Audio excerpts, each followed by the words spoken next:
All right, what's up, America? How you guys doing? Welcome to the first episode of Vanguard America Truth Freedom Radio. This is your host, El Caballero Americano, Cervantes Galán. I'm with the Elijah 3.0 media team. Uh, this is obviously nobody's watching right now, so hopefully we'll see what happens. This is a project I've been working on for quite a while now, along with the entire Elijah 3.0. I would recommend that you guys take a peek at the Elijah channel, Elijah 3.0 channel, along with this one, Vanguard America, and our Spanish channels as well, if you're bilingual or Spanish speaking, Elias 3.0 Medios and Vanguard América Radio Libertad. I am Cervantes Galán, and I'm just gonna shoot the breeze a little bit today on this first episode. Just kind of talking about what's going on in the world today through a U.S. Latino perspective. I know I'm light-skinned, but I am Hispanic 100%, and I'm not an immigrant, born and raised here. My father's Mexican from the state of Chihuahua. He was an immigrant. He's a citizen now. And my mother's Puerto Rican, born and raised on the Isla del Encanto, Puerto Rico, Borinquen. And so she's not an immigrant, although she was born and raised on the island and came here when she was a teenager. She's still an American citizen, born and raised. So that's a little bit of my background. I'll share a little more as the episode progresses. But I just wanted to talk a little bit about the state of the world right now, how it's going in America, the current culture wars that are taking place, the current hot war that's escalating over there in Eastern Europe with, Ukraine and Russia, the battles that are taking place here in the country between liberalism and conservatism, where I stand on the matter, my background on where I come from, and just hopefully you guys are a little bit enlightened by what I got to share, some of my experiences, some of my studies. I've been studying political issues for many moons now, along with religious issues, historical issues, cultural issues, and the like. Once again, my name is Cervantes Galán, El Caballero Americano, and let's get started. First and foremost, before anything, I am a Christian. I am a Protestant. I believe in the Protestant Reformation and the tenets of the Protestant Reformation. I am of the Radical Reformation branch, 100%, meaning that I disavow some of the beliefs and teachings and practices of the magisterial branch. And of course, as a Protestant, I am 100% against Catholicism, popery, as it commonly was known. I have nothing against Catholics. Let me clarify that right now. I think the vast majority of Catholic people are Christian. They're following God to the best of their ability. I think that they are basically a little ignorant as to what the Catholic Church espouses and its true identity according to Bible prophecy. Of course, I'm not going to be touching too much on Bible prophecy on this show, but if you tune into our main channel, Elijah 3.0, you will see that we have a show that deals specifically with not only Bible prophecy, rightfully understood, the historicist interpretation, not futurist, not preterist, for those who are familiar with those terms, but the classic historicist interpretation that all the Protestant reformers held to during the 16th and 17th century, even as far as the 18th and most of the 19th century. So for most of Protestantism's history, the church has held to the historicist understanding of Bible prophecy. Today, it's gotten away from that for one reason or another, and it now holds to either futurism, which is the more prevalent of the two, or preterism. So you got futurism and preterism, and then now there's the new one, idealism, which is basically a progressive's dream because you can interpret Bible prophecy however you personally deem fit. We do know from history that both preterism and futurism were created by the Jesuit order to counter the Protestant Reformation. I'll talk a little bit about that because it was because of the Protestant Reformation that the American Revolution was ultimately able to be made possible. So both of those movements I 100% support. I believe in the Protestant Reformation on a spiritual level, and I believe in the American Revolution on a secular political level. Although the term secular it's a controversial term in this day and age, but for all intents and purposes, as a part of the Radical Reformation, as an heir to it, I believe that church and state should remain separate. No official church sponsored by the state, which is the originalist interpretation of what that means. I don't believe that the country, the nation, the government has any right to endorse one particular brand of religion over another. Although, that being said, we firmly recognize that our firm foundation as a nation was the Protestant Reformation. So without further ado, let us get started. All right. Well, a little bit about me. As I said, I'm Cervantes Galán, and I was born and raised in the Chicagoland area to a Puerto Rican mother and a Mexican father who met in a Protestant denominated church many moons ago. Myself and two siblings were born to that union, and basically we were raised with Protestant Christian values, biblical values and traditions, and to hold to strong work ethic and more basically to help the downtrodden and to support our government so long as it doesn't interfere with the will of God, in which case we would have to choose between the word of God or man-made laws. And obviously, as a Christian, we know that we never ever side with the government over the things of God.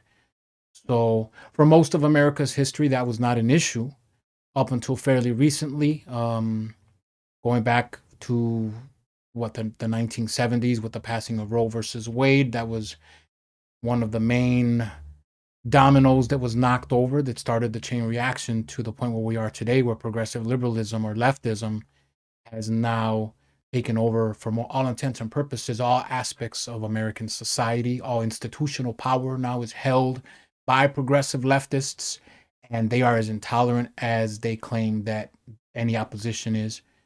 For example, free speech, we see the systematic loss of all our constitutional rights. The Bill of Rights are being slowly but surely eradicated, and it stems back to progressive liberalism, which is, like I said, it's the most intolerant of all ideologies out there. Almost as bad as the Catholic Church was during the Dark Ages, or as Islam has been for most of its history, where nothing against Muslims. Once again, I got nothing but love and respect for Muslims. I think they're a very spiritual people. I think they're very disciplined, which is something that unfortunately most of Christianity has gotten away from in recent times, as liberalism has also infiltrated the Protestant denominational churches as well as the Catholic Church, and I imagine the Orthodox Church as well. So there's battles waging not just on a secular level between traditionalism, conservatism, the originalist interpretation of Bible prophecy, but we also see at the same time within the churches similar battles being waged. And for all intents and purposes, it appears that the Bible-believing Christians of the different denominations are losing. But we ultimately know as Christians that God wins in the end. Amen? So, it's a sad situation. It's a sad situation. And then, of course, we have the racial tension that is escalating and has been escalating for some time now. And the number one culprit I blame for this racial tension in America is the media, because the media, in order to sell clicks, to get people to watch them, even though they're a joke in most of America, with the exception of that few that still hold to progressive liberalism.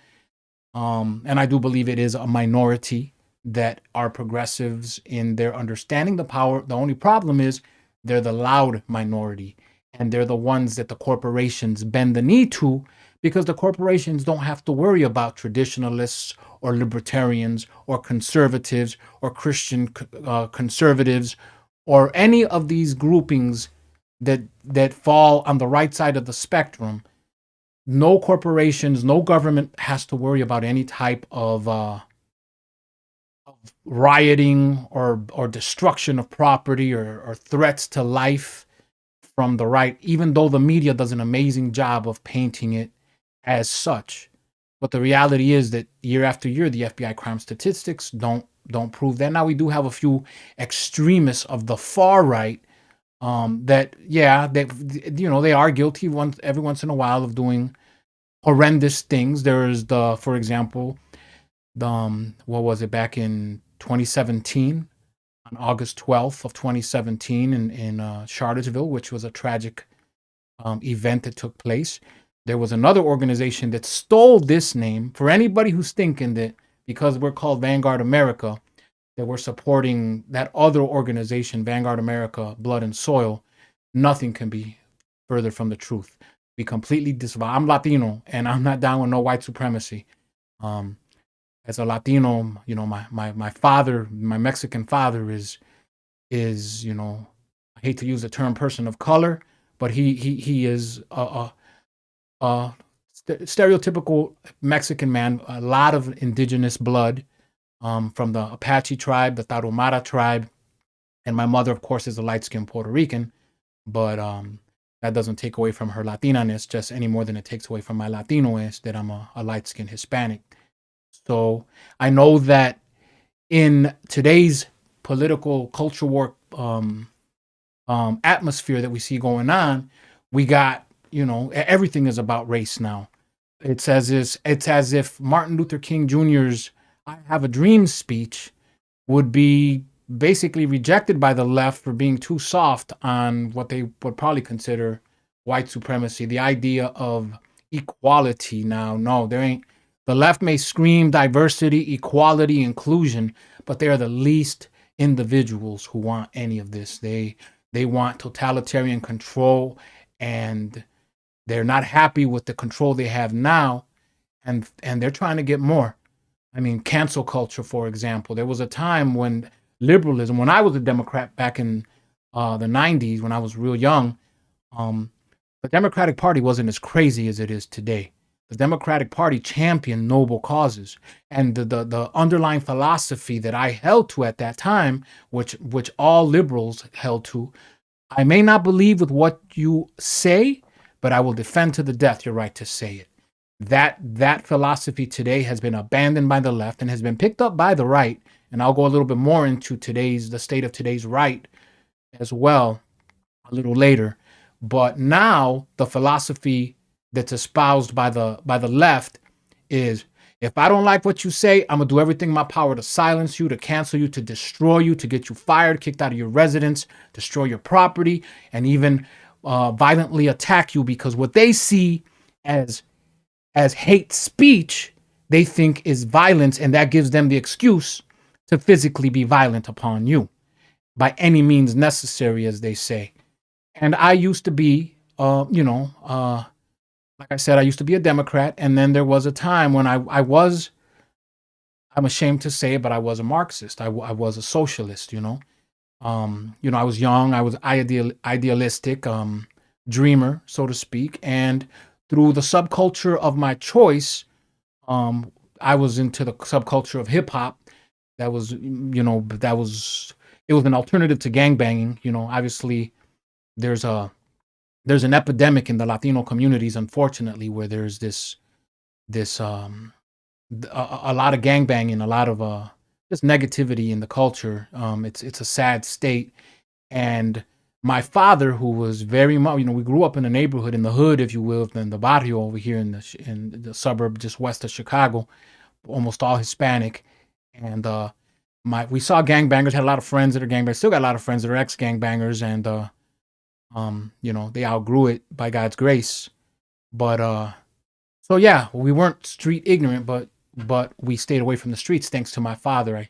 My father sat me and my brother down when we were young, and he basically told us, he said in Spanish, el día que yo me entere que ustedes andan metidos con pandillas o gangas, yo mismo los meto preso, y olvídense cuando salgan que tienen padre, que tienen madre, que tienen hogar. Translation: the day that I find out that either of you two are messing around with gangs, that's the day that I personally will take you guys to prison, to jail, drop you off, tell the cops to do whatever they want with you, And when you get out, don't even think about coming knocking on the door. Don't forget about a father, forget about a mother. Have your gangbanger homies um, take care of you. So combined with that fear that he put in us, he was a stern man, but he balanced it with love, as was my mother. Balanced it with love, but also strict, Puerto Rican, crazy, Latina. Um, love my mom, love my father. Thank the Lord for them every day. Um, my father, basically, between the moral ethical values that we were raised with through our Protestant upbringing, combined with the traditional values that Hispanics still held to at that time, um, firmly held to. It kept me and my brother out of gangbanging, but we still, we were still, raised, hanging out in the streets and had a lot of other friends that were streetwise, but also wanted to escape the gangbanger lifestyle. And during that era, the alternative to gangbanging, if you were streetwise, was hip hop, the hip hop subculture. In today's age, the history of hip hop has been lost, and you have a lot of Afrocentric types who think that hip hop is a black thing. They'll say that over and over, but no, if you anybody who knows the true history of hip hop, you'll see that yes, it was born in New York, but there was just as many white kids as there were Hispanic kids as there was black kids who all were influential in bringing together the subculture of hip hop with what's known as its four elements of graffiti writing, MCing, breaking, and DJing. Um, you you watch any of the old school documentaries like Beat Street or Wild Style or Style Wars, and you'll see that Hispanic, whites, and blacks are all represented in it. But yeah, for whatever reason, now the history of that subculture has been lost, and now everybody is thinking that it's appropriation of a Hispanic or a white person um, has anything to do with the hip hop culture, that they're appropriating it, but that's not true. Anybody who knows the real history can affirm this. But that's neither here nor there. So we got into the hip hop subculture. That's what we were about. MCing was my forte. My brother was a big graffiti, or is a big graffiti writer, although he doesn't go out bombing anymore. Bombing meaning going out illegally and tagging up or doing burners or throw ups on the streets. But my crew, which was primarily mostly Hispanics and whites. We were all about the four elements, and yeah, it was an interesting time. But through the music of hip hop, which was, it was like our gospel at that time. This is the golden era of hip hop we're talking about.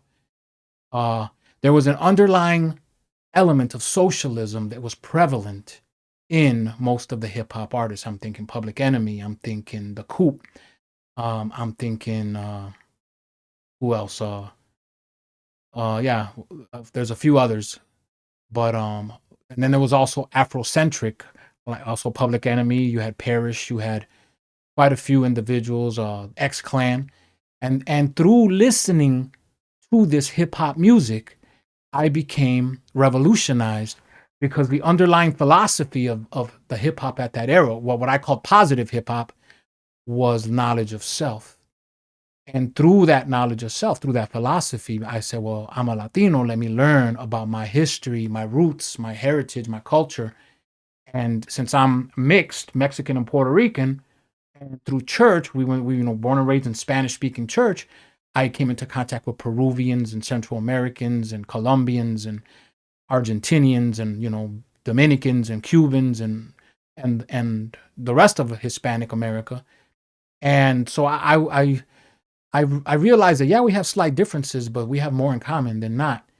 And I decided, because I wasn't taught in high school at that time about my history, my heritage, so I decided that I was going to go to the library and I was going to dive into anything and everything Hispanic. And along the way, I became revolutionized in the sense that, Che Guevara, who I'm going to do a future episode about, was more or less my god at the time. Emiliano Zapata, Pedro Albizu Campos, Jose Marti, Agosto Sandino, Simon Bolivar, Lolita Lebron, all these individuals which were heroes, revolutionaries in the Hispanic Latino community, which I was completely oblivious to in America, in the school system that I was raised in. Even though most of the kids in the school were Hispanic, we still weren't taught anything about our roots. So I went on a self-discovery, and along the way, yeah, there was a time when, yeah, I got to admit that I I started hating white people, like is very prevalent today. And also when I went to college, once again, a lot of the professors were far leftists, and they did a good job in indoctrinating us into leftist ideology. And yeah, I was right there. Any Hispanic cause, any plight, I was there in the mix. Um, yeah, and marches, protests, rallies, you name it. I was hardcore. I learned all the histories, all the politics, all the different dances, even of the Hispanic cultures. And I was hardcore. I was hardcore in the mix, Latino, pro Latino, Latino centric, and then yeah, anti for all for in many ways anti-white. Um, I had abandoned my Christian teachings in a lot of ways, although as it says in Proverbs, train up a child in the way of the Lord, and when he's older, he won't depart. So I still had that underlying Christian foundation that kept me from full blown adopting socialism. I mean, there was in Chicago there was the Young Socialist Party, and I spoke at a few of their events, and was regularly at their little headquarters there on the north side back then, and that was hardcore. From Malcolm X, Che Guevara, and all, Marx, Engels, all these different individuals that I was, but I couldn't accept certain tenets of American Marxism. I couldn't accept because of my Christian upbringing. I couldn't accept abortion. I couldn't accept full hardcore feminism. I couldn't accept the radical LGBTQ. I mean, my father and they raised us to love everybody. We're all sinners. But they taught us that, as the Bible teaches, that the battle's not against flesh and blood, but against powers, principalities, against ideas, against erroneous philosophies.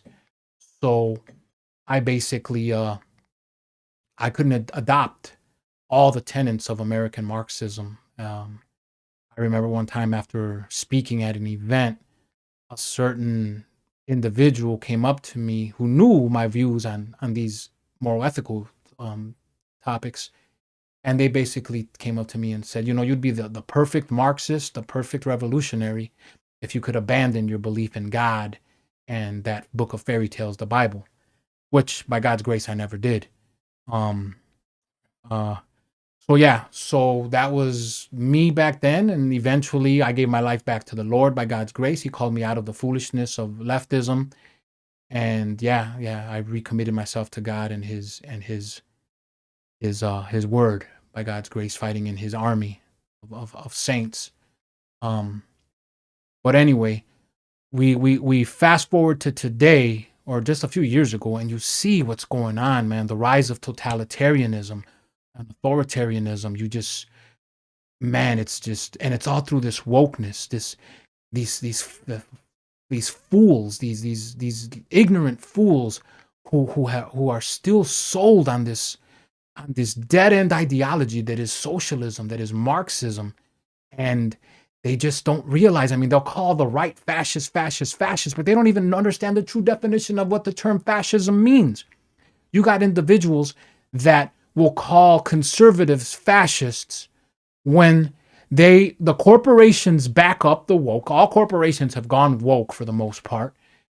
And the state is fascist in the sense that now you have, totalitarianism, that since the Democrats own all aspects of government, you see what's taking place, and they don't understand that fascism is when corporation and the state merge into one entity, which is what we're living today.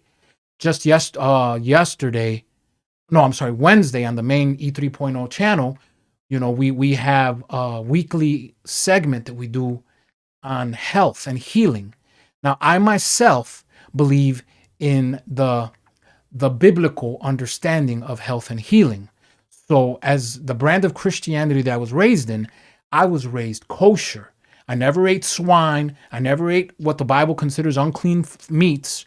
And then eventually the Lord showed me natural remedies which are 100% effective and work. The proof is in the pudding. It's just that for whatever reason, and we know why, big pharma and the CDC and all these corporations, the big medica, they are against natural remedies 100%. They've always tried to attack it. And but the proof is in the pudding that it works. I'm a firm practicer, and so we have this segment that we do on our main channel every Wednesday, where we have this couple that has been using God's healing way for over 30 years, using God's healing ways to bring total restoration to any and all ailments, using herbs, using plant-based nutrition, using teas, using hydrotherapy, using sunlight, using trust in God, and yet we were talking on the other episode regarding the thing that starts with a V and rhymes with vacation. And yeah, simply because we were sharing an alternative perspective, them having 30 years of experience, seeing people restored from ailments that modern medicine says you have no cure from, saying that you have to take our drugs for life, and it kills other parts of the body, but yeah, we got a drug for that too. And it doesn't really heal anything, it just masks symptoms. Whereas these individuals have proof and many testimonies from people who've been brought back from the brink of death by God's grace. And because we spoke out on things that are no longer allowed to be spoken on, that video was taken down. That video was taken down by YouTube, who is a part of, basically YouTube is fascist. They're together with the government, the leftist government, to working together to silence any voices of opposition that go against big pharma, big government, and you have Facebook and Twitter, the big three, that are all in cahoots together. And we know that these three organizations based out of Silicon Valley have so much power, way too much power, that they can change election results. I'm not going to go into my views on what happened in 2020, but you could imagine what I'm speaking on.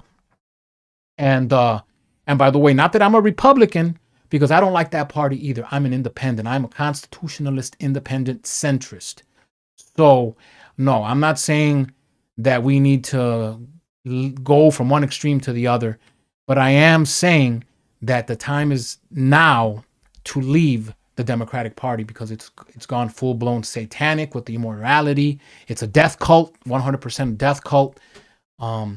Abortion on demand up until and even after birth, wanting to sexualize children at the youngest age possible. We know that the media is in cahoots with them. They lie, for example, that what they've labeled the Don't Say Gay bill out of Florida.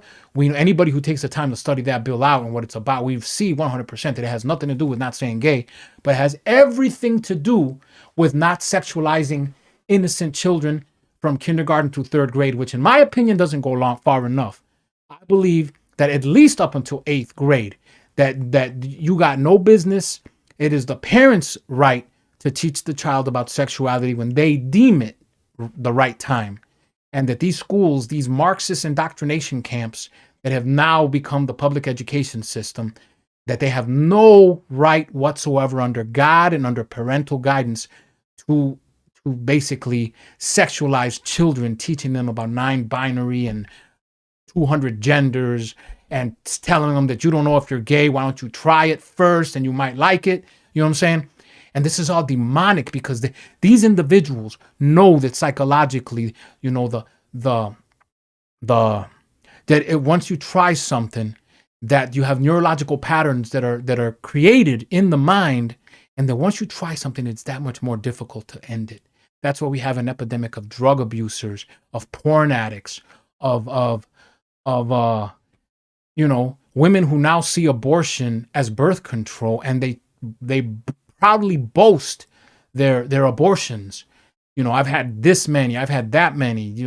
When they sold abortion to America as rare and only out of necessity. But no, these individuals now, they've gone full-blown death cult. They know that homosexuality leads to lowered birth rates. They know that abortion leads to lower birth rates. They know that this thing that they were pushing last year leads to infertility, leads to damage to health. You're not allowed to talk about any of that. You're not, Right now, what I'm saying, I know that to certain people in America, they're going to see it as hate speech and that I need to be silent because hate speech isn't free speech, when free speech is specifically given for hate speech. Because anything that anybody says, someone somewhere is going to see it as hateful. That's not my problem as the speaker. That's their problem as the listener. But now, for whatever reason, the left gets to dictate what is hate speech and what is not, whereas the right has no voice whatsoever, even though some of the stuff that the left does and says is hateful to them. But no, that's free speech. But when the left does it or says it is, it's hate speech. And the social media companies, which are filled with leftists, globalists, they fully follow suit. We now see that the American Constitution is as good as toilet paper for all intents and purposes, with the loss of free speech, with the loss of the separation of church and state. Whereas, and on that one, the left has always said that it is the right that wanted dominionism or for their politics to change America, make it Christian. First of all, America is a Christian nation, but it's currently an apostate Christian nation. The vast majority of Americans still claim to be Christian, even though in practice they are far from, especially progressive Christians. But anyway, yeah, so we see that the separation of church and state, which the left claimed forever that the right was trying to do, they're trying to do now too. You see more and more churches being infiltrated and losing their right, being sued, Christians being sued. For example, the Jack's Bakery out of Colorado, which is still being attacked to this day by radical leftists of the LGBTQ community, the alphabet soup community, that's rancid and expired. And these individuals, they won't leave that poor man be. They specifically target his business to run him out, And that's what the left does. I heard the other day where now closeted, not closeted, but disguised transsexuals are entering different churches, Catholic, Protestant, whatever, pretending that they're trying to be saved. Once they're baptized and are officially on the church rolls, then they come out as trans and wanting the church to give them positions in the church boards and to accept them in their sinful lifestyles. And if they don't, now all of a sudden you got them going to the state to sue these churches into oblivion. The same thing with Christian colleges, the same thing with the Christian education system on all levels, Christian businesses. The left wants to destroy all aspects of Christianity. They hate God. They hate Christ. They hate morality. They hate biblical ethics, standards, principles. These people are full-blown demonic. They need prayer. They need Jesus like never before. Most of them, I believe, are good people that are just sincerely deceived. And a lot of them, I believe, are demonically possessed. I can't lie. I mean, you look at Black Lives Matter and Antifa, both of which in name are noble causes. Who isn't against fascism? I know I am. I'm 100% against the true definition of fascism, which is the corporations and the state merging, and even the leftist interpretation of fascism. I'm 100% against too. I can't stand white supremacy. I'm 100% against the alt-right and the KKK and neo-Nazis and the like. But at the same time, we know through their tactics that the biggest fascists, by their definition, that exist are Antifa. The biggest racists that exist is the organization Black Lives Matter. Not individuals, I believe, once again, at least in the case of Black Lives Matter, there are many individuals who believe that to be a noble cause without having taken the time to study what their true purpose is, their true roots, their true philosophies. And many Christians have fallen for the lie. But if you take the time to study the roots of the organization, you'll see that, first of all the leadership, which are all, for the most part, lesbian women who hate the traditional family, they hate God, they practice spiritualism, to their dead ancestors. These are individuals that basically, they're out to destroy America. They all openly said it. They're trained Marxists who want to destroy America. And we saw what they did to those two organizations, which are flip sides of the same coin, sponsored, in my opinion, from my studies, by George Soros, who also hates America. We see that they destroyed, most major cities in America, at least in blue states, blue cities, and including my hometown. Even then, there was a night of riots after the George Floyd thing happened, where they destroyed my city, and the police stood back and let it happen. It's madness, because if you notice, not only were they chasing the box store corporations out of their neighborhoods by burning them down, but also they did more to destroy small businesses than anything. So that's how I know that this was all part of the plan, the globalist plan to destabilize America. As is the lockdowns, as is the mandates, as is all of the above, everything that's happening. Even now, this clamor for war. There was a time when the left was anti-war. Not that I agree with the hippie movement, but I definitely agree with them in the anti-war, anti-Vietnam movement. Not anymore. Today's left are just as much war hawk as are the neocons on the right. And anybody who now is against war, who's saying, whoa, we need to realize, because first of all, we know the media is nothing but liars, straight grade A liars, propagandists. But then you see that the corporations, the media, they're basically vilifying anybody who's anti-war, calling them Russian propagandists and the like. And no, it's like the only people who suffer in war are the people. The governments don't suffer. It's the soldiers who are cannon fodder and the innocent individuals who are caught up in any war zones and the loss of life and property and stability. So I'm 100%, and I'll say it, I'm 100% for the people of Russia, who I know are against what's going on, and for the people of Ukraine, who 100% are against what's going on.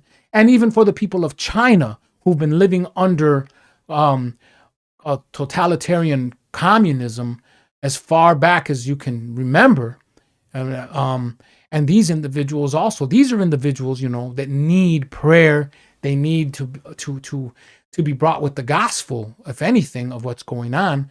But yeah, they're the innocent victims of the war machine, which is what all the major governments of the world, the industrial military complexes and whatnot, there's big money in war. And so, yeah, 100%, I'm not down with any type of war, whether it's Russia invading Ukraine or Ukraine, whatever, or China or Iran or North Korea. No. These are people who've lived under totalitarian regimes that clamor for freedom. For most of their histories, they looked at America as the beacon of shining light on the hill. Because I 100% believe that if America falls, then the free world falls. And if the free world falls, then we get what they want, which is a new world order, which the Great Reset, the Build Back Better, the new world order, the new global order. You have the World Economic Forum, which has openly said that, by the year 2030, you'll own nothing and you'll be happy. That means that they want to eliminate the right to private property. They want to eliminate the right to freedom. And they want to return us to the Dark Ages when there was only two classes, the peasant class and the ruling class. Yeah, we know that these individuals have always hated the middle class and the working class. And yeah, they want to return us to feudalism, where we don't have any rights anymore. That's the reason the left want to disarm us, even though they totally support, and once again, another leftist hypocrisy, where they support the arming of the Ukrainian people, which I agree with. But then they hate America's Second Amendment.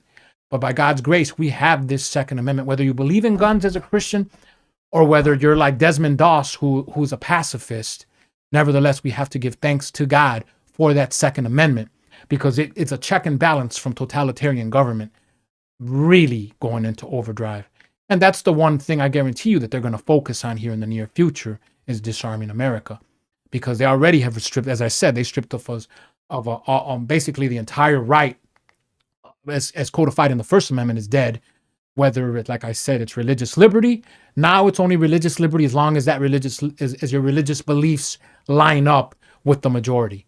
If it's separation of church and state, no, they want the state to go in and control what can and cannot be said. I know that there was a bill not too long ago in California. By God's grace, it was rejected, where they wanted to label certain parts of the Bible as hate speech. I know Canada, our awesome friends up north, that they did that very thing, and now they're telling religious institutions certain parts of the Bible that cannot, if they want to continue to get government funding or whatever, They're not allowed to preach on certain aspects of the Bible, calling sin by its rightful name. What else? We have free speech, which is basically dead if you're a conservative. It's alive and well if you're a leftist, progressive. But if you're a conservative and you go against the grain, that's hate speech. You got to be silenced. And then, of course, the freedom of assembly. All you got to do is to test that one is go ahead and try to organize a local prayer rally or Christian rally or traditional values rally in your local community and advertise it on social media and see how quickly, when the day comes of that event, how quickly the black masked people show up and destroy it. There's plenty of videos out there of that very thing happening, where Antifa, these atheist Marxists, demoniacs show up, and they are violent. They destroy private property. They assault people. They assault children. They throw fecal matter. They throw urine. These people have got gone insane. But yet the government backs them up. You have fools on CNN like Don Lemon, who basically came out and said that it's in their name. They're the good guys. They're the anti-fascists. They're fighting the fascists. What a fool! He's the same guy who said that missing Malaysian airplane got sucked into a black hole, possibly. I mean, talk about low IQ. Talk about low IQ. But yet he's heralded as a champion of the left, a man of color, a gay man. But he's a fool, as is everybody on CNN and MSNBC. And before you say, oh, you must be a Fox supporter. No, I'm not a big fan of Fox either. I respect Tucker Carlson. I don't agree with everything he espouses, but I respect him because a lot of what he says is true, and he has the cojones to say it, you know? Everybody else on Fox, yeah, Hannity and Laura Ingraham, I guess, whatever. But now I'm not a Fox supporter either. I believe in studying for yourself. Studying for yourself. Take the time and research and be a autodidact, be a scholar.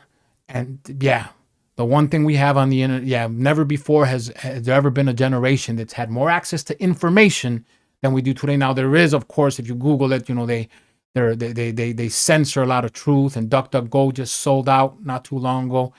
So you got to dig, man. You have to dig to find out, you know, what is truth? That timeless question that Constantine asked Christ almost 2,000 years ago.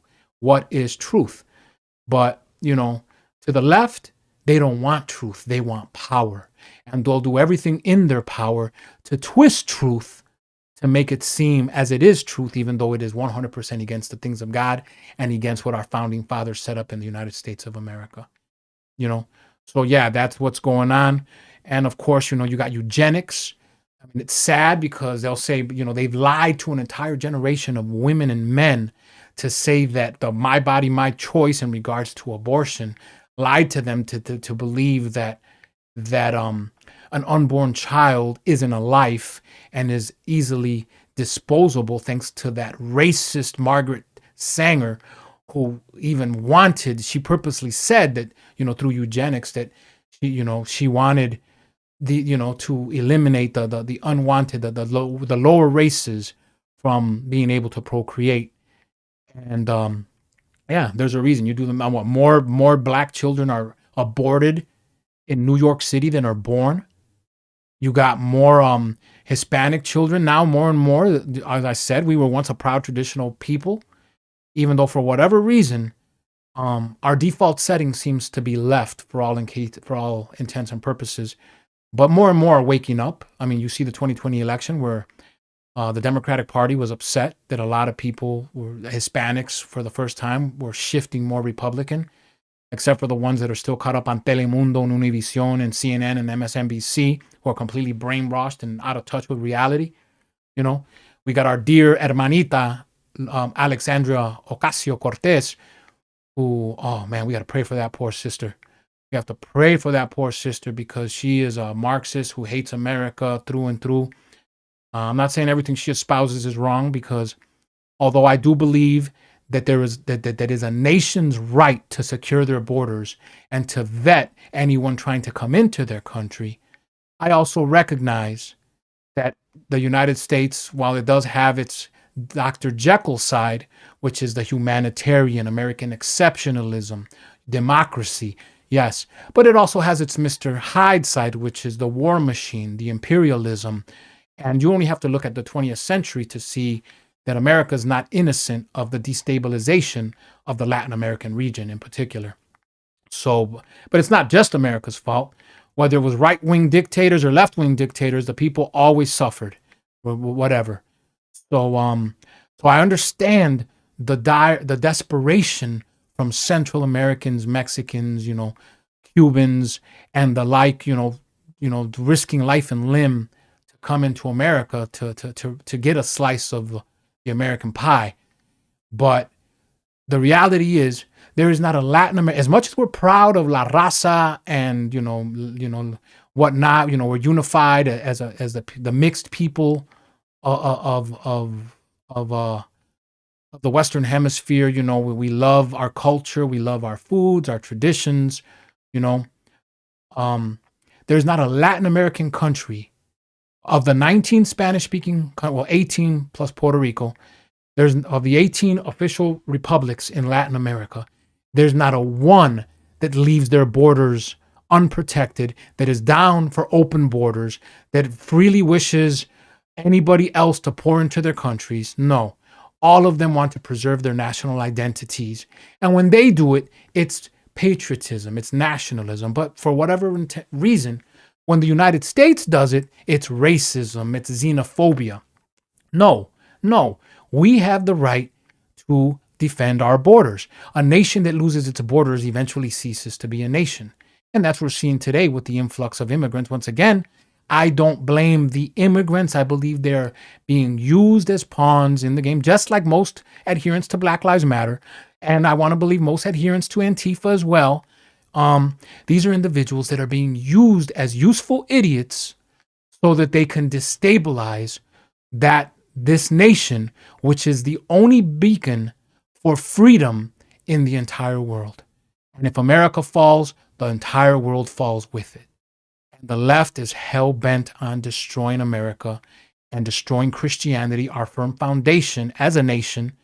I mean, they love to talk about certain quotes from Adams, John Adams, was it our third president, second president?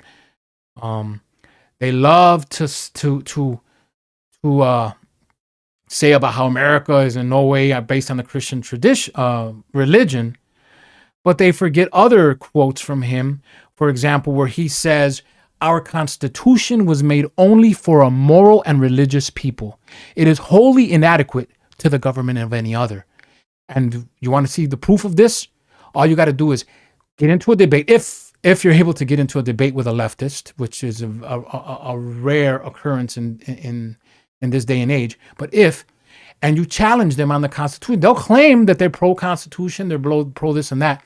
But once you get them up against the wall, they'll openly say, "Oh, well, it's a 200+ year document that needs to be, it needs to be done away with anyway. It's outdated." No, that document, I believe, was inspired by God with faulty men who weren't perfect for the time in which they were living. Yes, some of them were slave owners, but some of them also were firm abolitionists as well. And the reason that they left the document open and not sealed was because they knew that future generations would progress in their understanding of what is moral and what is not, and that they would make the necessary changes for the times. But the left don't want to make those changes. The left want to outright destroy that document because that is the one thing that keeps the check and balance in regards to them having complete power in America. So yeah, so that's what's going on. It's just insane. Thankfully, we have certain movements. I mean, in the culture wars, unfortunately, you have a lot of individuals. Most of them are not Christian. It's sad that Christianity is no longer, especially Protestant Christianity, is no longer protesting anything. But you have new voices, new right, what I've termed the new right, which is it's a hodgepodge of individuals. You might have a few Christians like Jordan Peterson, who his brand of Christianity, it leaves a lot to be desired, but I respect the man in regards to his helping young men to find purpose in their life when the left is hell-bent on emasculating men and feminizing men and weakening men. But yet Jordan Peterson, I respect 100% what he's doing to help men rediscover manliness. But in regards to his spirituality, you know, the Carl Jung that he teaches, yeah, he's not a fan of fundamentalism, which the left has turned into a four-letter word. But I'm a fundamentalist. I'm a fundamentalist Christian. I believe that there's certain parts of the Bible that are literal, especially the first chapters of Genesis. I do believe in a young earth creation. I know that people think that I'm anti-science for saying that, but these are the people that also believe that a man could be a woman. So, yeah, science has been lying to us forever. It's only now that people are catching wind to it. But the first big lie that science pushed out was Darwinian evolution, you know. But now, of course, you know, yeah, from babies not being alive to GMOs being a substantial equivalent to traditional produce, to vaccinations working and not causing danger, even though there's plenty of evidence to the contrary, to a man deciding to be a woman being a woman, and a woman deciding to be a man being a man. These are all things that clearly are anti-science, but yet you have people still believe in evolution, which was the first lie. And there's plenty of individuals. I recommend a man by the name of Walter Weiss for anybody out there who wants to know that he's a man who's a former evolutionist. He was a professor, I believe, of zoology in South Africa. He gave his life to the Lord, and now he has spent much of his Christian life dispelling evolution from a creationist point of view, using science. And it's real hard to argue with his. This ain't Ken Ham. You know, I respect Ken Ham, but, you know, unfortunately, Ken Ham, a lot of his, I saw the debate that he did with Bill Nye, the so-called science guy, a few years back. And yeah, I guarantee you right now, if it was Walter Weiss that was debating any secular humanist, so-called scientist from what's his name? Harris, I forget his name, his first name, to Dawkins, to Bill Nye, to the arrogant individual, deGrasse Tyson, they'd get stomped. They'd get an intellectual smackdown by Walter Weiss. But that's the first lie. So yeah, I'm a fundamentalist. I believe that the Bible is literal. I believe that my God is powerful enough to create the earth in 6 literal 24-hour days, and then of course He rested on the Sabbath day, which I also am a firm believer in. I am a Sabbatarian Christian. You know, I keep Friday sundown to Saturday sundown as the biblical Sabbath. It's not the Sabbath of the Jews. It's the Sabbath of God. So I keep that. And I'm not knocking anybody who goes to church on Sunday. By all means, continue to go to church on Sunday. Continue to draw close to the Lord. But I do believe that real soon now, the Sabbath question as to what is the true Sabbath of God is going to be a major issue in end time events, which are really ramping up here. But that's for another show, for another segment. Anyway, so we see that you got Black Lives Matter, you got Antifa, you got the media, social media, you got the government, you got that clown in the White House who it's elderly abuse, what they're doing to that poor old man. You got that evil, cackling individual, Kamala Harris. You got, you know, all these individuals on the left. You got Nancy Pelosi, Chuck Schumer. These are individuals that have sold America out. But don't act like there ain't nobody on the right that sold America out. The neocons. You got what's his face? Mitch McConnell. You got unfortunately, Marco Rubio leaves a lot to be desired. I mean, I may not agree a lot on everything with Ted Cruz, but I respect his resolve, and I love me some Rand Paul. And even on the left, I respect Tulsi Gabbard, who has now been vilified. That's the thing with the left. It's like I said, it's a death cult. It's a religion. It's like a Puritan religion, but the one thing that it lacks is redemption. At least the Puritans of old, there was a possibility to be redeemed from your sins. But there is, if you're guilty of wrongthink on the left, there is no redemption. Even if you do agree with them 99%, but disagree with them on one point, you're done. Cancel culture kicks in and you have to be destroyed. That it is just a violent, I mean, by God's grace, I mean, I was a Democrat. I exited that party the day that Obama painted the White House rainbow. That was it. That's when I exited the Democratic Party. I respect Candace Owens. I respect the Brexit movement 100%. I respect strong conservative um, African Americans, Black people like Larry Elders. Um, uh, just there's quite a few that I'm thinking of on YouTube that do podcasts that are strong Black men and women who are wise and have left the Democratic plantation. And even on the Latino tip, you have movements like Lexit, which I totally respect, the Lexit movement. Um, you have a few individuals. There's not too many, like I said, in the culture wars. You have strong Black voices that are against leftism. You have quite a few strong white voices against leftism. And there's more every day. I know Bill Maher is a new convert to anti-leftism. You have what's his name? Russell Brand, who I'm not a big fan of the Hollywood, but again, I respect him. He's openly speaking out against globalism and leftism. You have that comedian Ricky, I forget his last name, who's an atheist, but him, like I said, you have who else you got? You got quite a few individuals who have basically abandoned the left. Bill Maher is the most recent one, and yeah, you got to respect him for his result. As he says, he didn't change; it's the left that changed, and that's the way that it was with me. I still held to the social values, the social justice values that the left espoused back then, not anymore. There's certain issues. So long as that social justice cause aligns with biblical principles and morals and standards, I'm 100% behind it.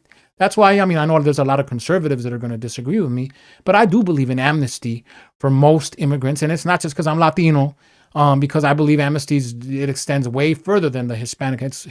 It is a little whack that when you mention immigrant, right away, the first thing that pops into their mind are Hispanic people, when there are plenty of European immigrants, African immigrants, Middle Eastern immigrants, Asian immigrants that are in the country as well, that, a lot of them are in the country undocumentedly. And I do believe that for most part, in most cases, if they've been here for an extended period, not new arrivals, but they've been here for a while and they haven't, other than coming into the country illegally or overstaying their visas, which is the way that most immigrants stay in the country, undocumented immigrants. I do believe, and that they've contributed to the growth of our economy, and they haven't broken any other laws other than that initial law. I do believe that it is the Christian thing to do as Americans to offer them amnesty, not citizenship, at least not until they're deprogrammed from leftist thinking. But they definitely should be offered some form of amnesty. And a lot of the right, they'll think that I'm a traitor for saying these things, but I don't got to worry about them coming after me and trying to kill me for my views. Unlike the left, who, if I say I disagree with open borders, forget about it. Forget about it. So yeah, it's interesting times in which we're living. Yeah, like I said, I respect the few Latino voices that are out there doing it. The Lexit movement, Drew Hernandez, he's a regular. He has his channel. Definitely subscribe to his channel. I would love to have a sit down with him one time, and even some of the founders of the Lexit movement. And just there's actually a voice who a friend of mine turned me on to in Latin America, because we know that in Latin America, the same cultural war that's being waged here is being waged in Latin America too. And there's a lot of voices. There's this gentleman by the name of Agustin Laje, and or Laje, I'm sorry, Agustin Laje. And yeah, I call him the Latino Ben Shapiro. He's an Argentinian guy who travels all of Latin America, debating leftists, feminists, social justice warriors of in Latin America, and he shuts him down, man. He's an amazing. I'd love to have him on the show as well.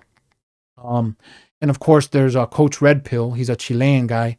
He's currently in Ukraine right now, bearing the brunt of it. And yeah, I appreciate his channel where he's telling the truth, because the media is not telling the truth of what's actually going on over there.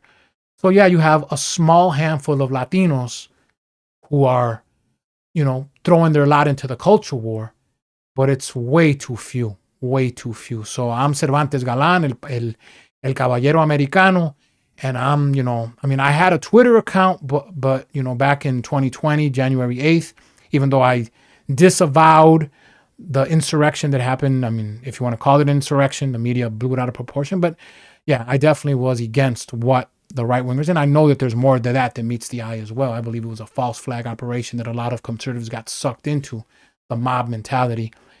But it was the necessary event for the left to lock down. And shortly thereafter, even though I was against it, Twitter nuked my account. They never let me grow anyway. I believe I was shadow banned. They never let me. I was there for years. A lot of tweets, and I never grew. I appealed it for numerous. They never responded back to me. Obviously, I was a small fish. If I would have had a larger following, if I would have gotten into the culture wars before the censorship happened of 2016, it would have been a different story. Because they obviously respect channels that have large followings, and they're trying to crush out the little guys, which we currently are, of Elijah 3.0 and this channel, Vanguard America. So I believe that, yeah, they don't want any voices being new voices. I mean, they'll tolerate some of the existing voices that have large platforms, but any new voices, they definitely don't want them to grow. But by God's grace, I'm here. Please share, please like, please sound the alarm that, yeah, there's a new Latino in town who loves America, because there ain't a Latino who doesn't believe in patriotism. The only problem is that patriotism is misguided. You got Mexican Americans or Chicanos, and nothing wrong with being proud of your heritage, your roots. That's something that unfortunately a lot of Anglo Americans are, with the exception of maybe the Irish and some Jews and maybe the Italians, who they're on the same page as Latinos in regards to a love of roots and heritage and the flag of your ancestors. So I'm on that page too. I love being Latino. I love being Hispanic. I got nothing but love for my raza. That's another term that a lot of people think is a lot of right wingers think is bad. No, raza it's a term of endearment for us as a Hispanic people. Just as pueblo, just as Hispanic or Latino. But one term we don't like, Latinx. Get the heck out of here with that foolish term that even liberal Latinos are rejecting. The only foolish Latinos that are pushing that Latinx term, which is an insult to our culture and our native Spanish tongue, is the college-educated fools that are completely progressive, the Antifa, the few Latinos that have thrown in their lot with Antifa. You got the radical Chicano movement in the Southwest. I used to be a part of it. That the Aztlán, they want America to be the land that once was Mexico to be returned, or create a new Chicano nation, Aztlán. You got the Puerto Rican independence movement, which I respect, but I don't agree with. You got, different Latino political ideologies, which are anti-American and anti-American patriotism, even though they're patriotic to the nations of their roots. I love being Mexican or Chicano. I love being Puerto Rican. I got nothing but love for the rest of Latin America. But no, I was born and raised in the United States, and I love being Latino estadounidense. That's nothing but love. I love. You see the flag behind me? That's mi patria. That's I'm born and raised here. I love being Latino, U.S. Latino. But I got nothing but love for being an American. Like I said, if this country falls, where are those fleeing Latin America gonna go? Where are those who are fleeing the war-torn parts of the world gonna go? No, I'm 100% pro-American exceptionalism, pro-American humanitarianism, but I am anti-American imperialism, anti-American war machine, anti-American colonialism. So that's a little bit about me. This is the first episode of Vanguard America, Truth Freedom Radio. Hopefully it's definitely not going to be the last, by God's grace. So we'll see what's up. We'll see what's going on. And Cervantes Galán for Vanguard América, Vanguard America of Truth Freedom Radio, Elijah 3.0, signing off. Take care, and God bless you all.